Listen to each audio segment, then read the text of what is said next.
조 바이든 미국 대통령과 블라디미르 푸틴 러시아 대통령이 우리 시간으로 어제 저녁 스위스 제네바에서 만났습니다. 두 정상이 대면한 것은 바이든이 부통령이었고 푸틴이 총리였던 2011년 3월 모스크바 만남 이후 10년 만입니다.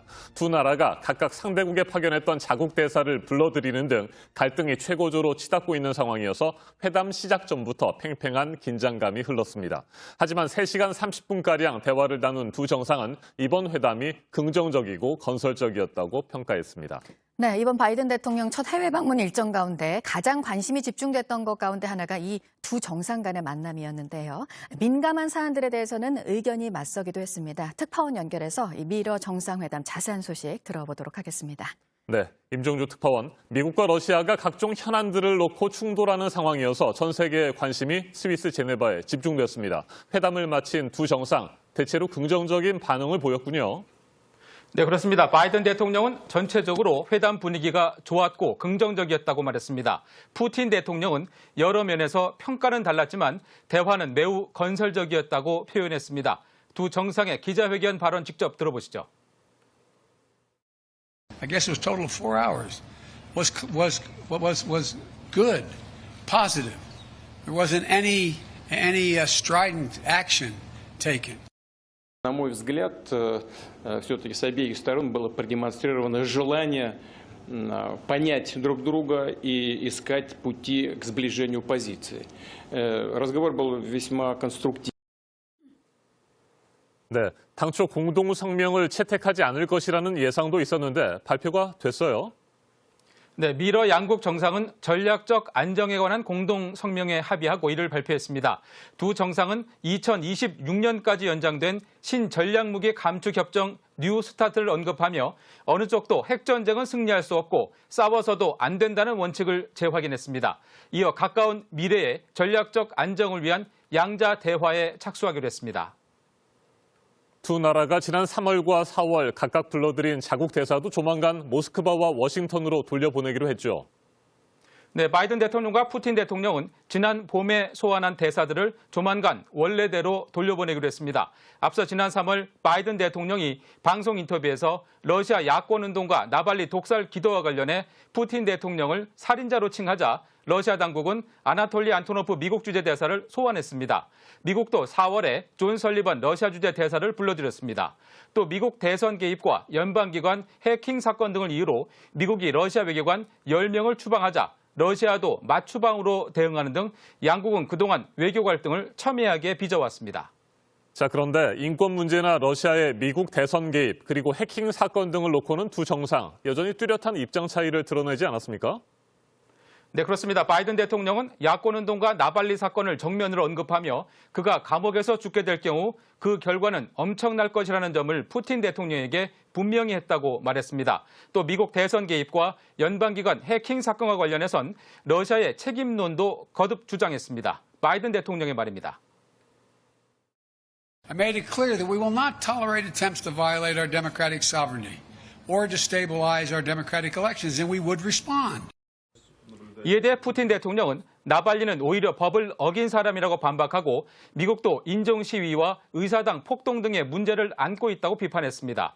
해킹 책임론에 대해선 오히려 미국에서 사이버 공격이 이루어지고 있다고 반발했습니다. 네, 그동안 외국 정상을 만날 때마다 잦은 지각으로 구설에 올랐죠. 푸틴 대통령, 이번에는 회담장에 일찍 도착했다고요. 네, 이번 회담 장소는 스위스 제네바였습니다. 푸틴 대통령은 러시아 흑해 연안의 휴양 도시 소치를 일찌감치 출발해서 바이든 대통령보다 15분 먼저 회담장에 도착했습니다. 덕분에 회담도 예정보다 7분가량 일찍 시작했습니다. 사실 미국은 이번 회담을 앞두고 기선 제압식 지각을 막기 위해 푸틴 대통령이 먼저 도착하는 쪽으로 협의하기도 했습니다. 지금까지 워싱턴에서 JTBC 임종주입니다.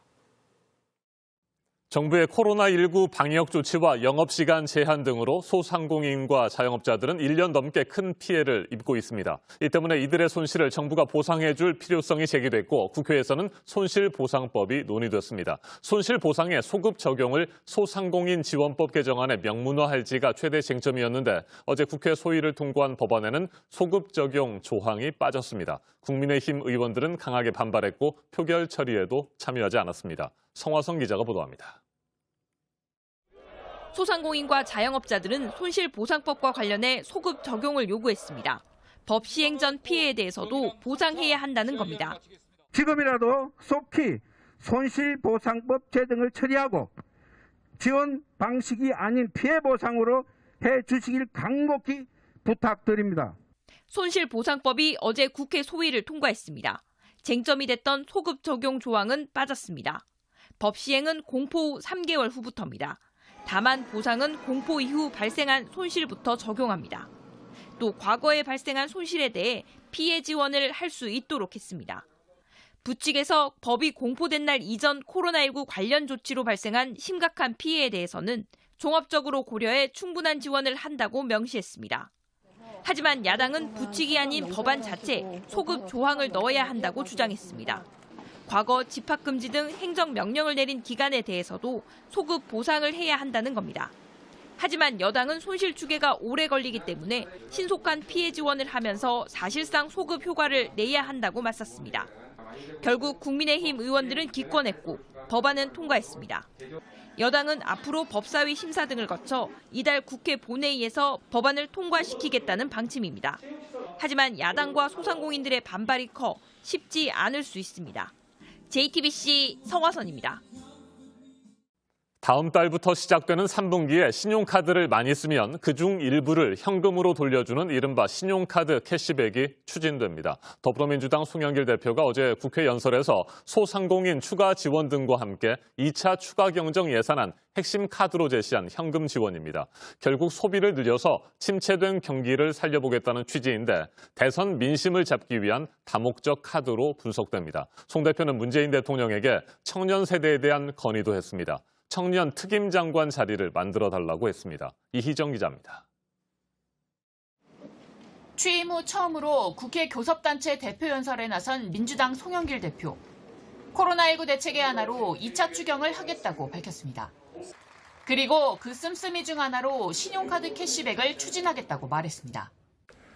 당은 소상공인 피해 추가 지원 전국민 재난 지원금 지급, 신용카드 캐시백 등 3종 패키지를 중심으로 추경 편성을 정부와 협의해 가겠습니다. 송 대표 측은 JTBC에 올해 3분기 카드 사용액이 2분기 때보다 많은 소비자에 대해 증가분 중 일부를 사실상 현금으로 되돌려주겠다는 구상이라고 설명했습니다.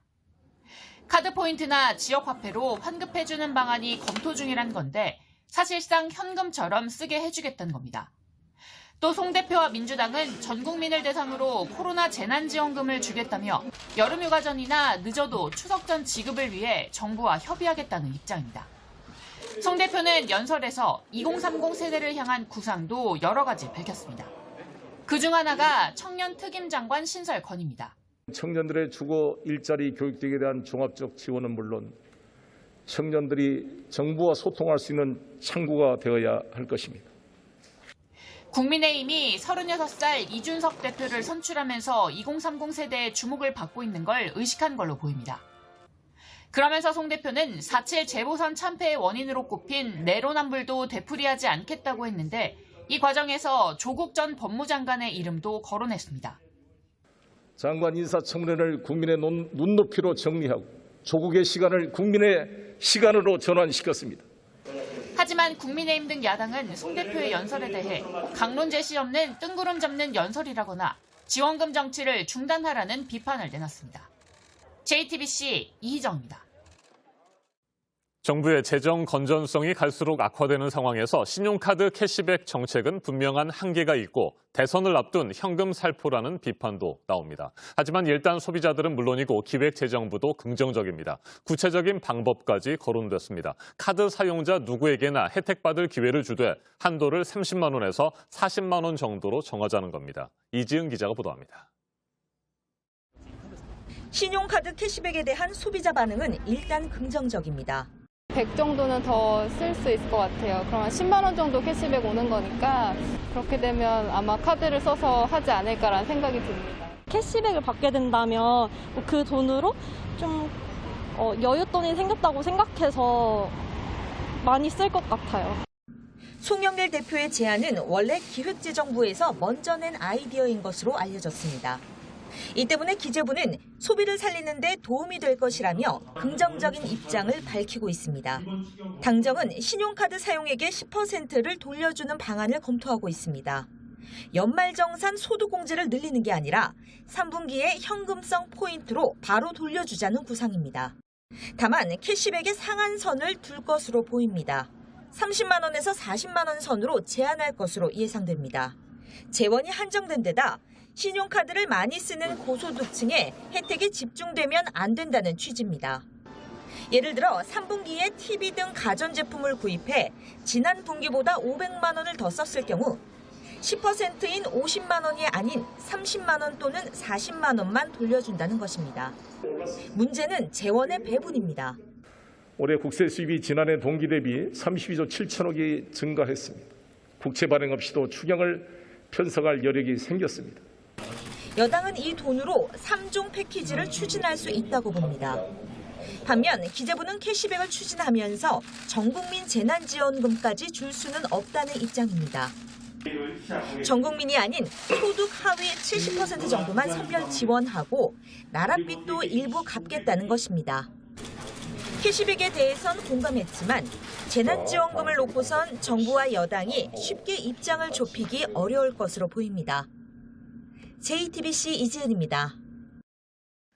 택배 노동자들이 오늘 파업을 끝내고 업무를 다시 시작합니다. 과로사의 원인으로 주목됐던 분류 업무에서 내년부터는 택배 노동자들이 완전히 빠지고 한 주 노동 시간이 평균 60시간이 넘지 않도록 하는 것으로 노사 간의 합의가 이뤄지면서인데요. 우체국 택배 문제와 관련해서는 노조와 우정사업본부의 합의가 아직 나오지 않았습니다. 교섭이 더 이어질 것으로 보입니다. 공다성 기자입니다. 2차 사회적 합의 회의를 통해 의견을 좁힌 것은 민간 택배 회사와 노동자들입니다. 노사는 내년 1월 1일부터 택배 노동자들을 분류 업무에서 완전히 빼기로 합의했습니다. 택배기사의 장시간 고강도 작업을 개선하기 위해 분류만은 전담하는 별도 인력, 이하 분류 인력을 투입하고 추석을 앞둔 올해 9월까지 전체 분류 인력의 절반을 투입하고 연말까지 택배 노동자 2명당 1명꼴로 분류 인력을 배치하기로 했습니다. 불가피하게 택배기사가 분류 작업을 해야 하는 경우에는 물류 차량 첫 차 도착 시간부터 막차 도착 시간까지 최저임금 이상의 금액을 계산해 지급하기로 했습니다. 임금 문제는 택배 노조가 한 발 물러섰습니다. 정부는 과로를 막기 위한 적정 근로시간을 주 60시간으로 판단했습니다. 택배 노조는 근로시간이 줄어드는 만큼 수입을 보전해달라고 요구했지만 사측은 반대해왔습니다. 노조는 결국 임금 보전 대신 물량이 일방적으로 축소되는 것을 막기 위한 제도적 장치를 마련하는 것으로 대신했다고 밝혔습니다. 남은 문제는 우체국 택배입니다. 분류 수수료 지급 문제와 인력 배치 시점을 두고 우체국 택배 노동자와 우정사업본부는 의견을 좁히지 못했습니다. 수수료에 대해 노조는 명세서에 없다고 주장했지만 우정사업본부는 이미 201원씩 지급되고 있다고 반박하고 있습니다. 분류 인력도 조만간 배치 계획을 밝힐 예정이라고 덧붙였습니다. 노조와 우정사업본부 등은 이번 주말까지 추가 교섭을 이어갈 예정입니다. JTBC 공다솜입니다.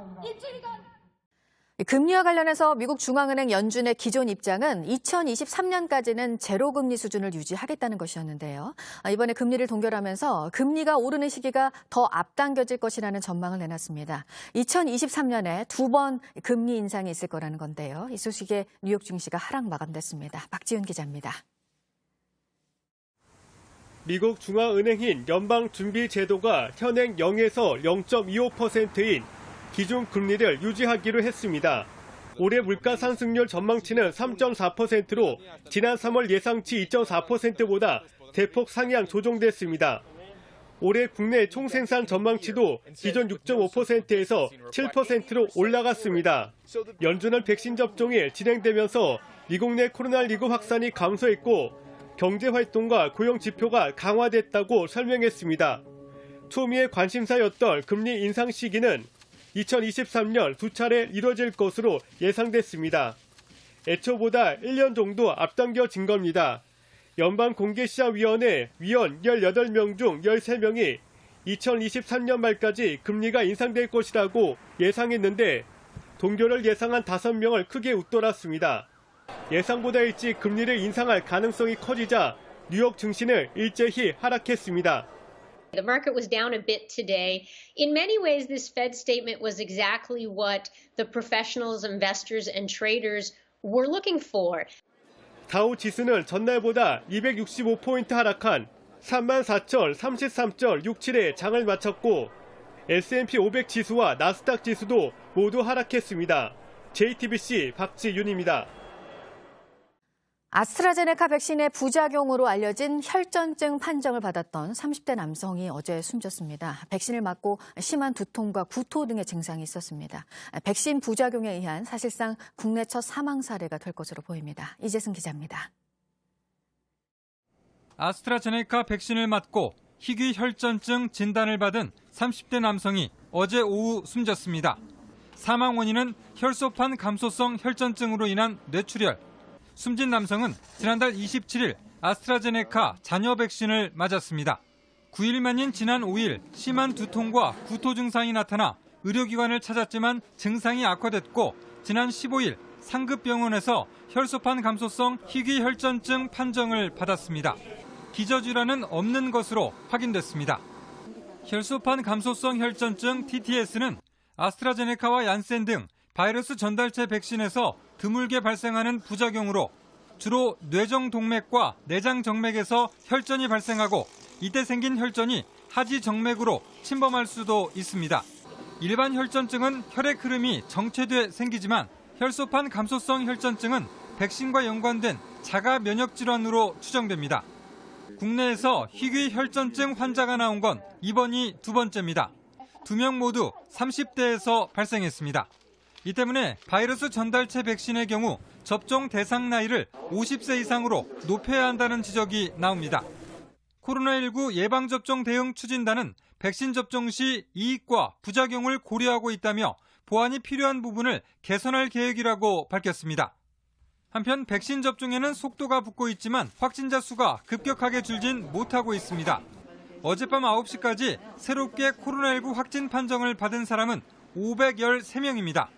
직장과 학원 등에서 일상 감염이 지속되면서 오늘 0시 기준 신규 확진자 수는 500명대 중후반에 이를 것으로 보입니다. JTBC 이재승입니다.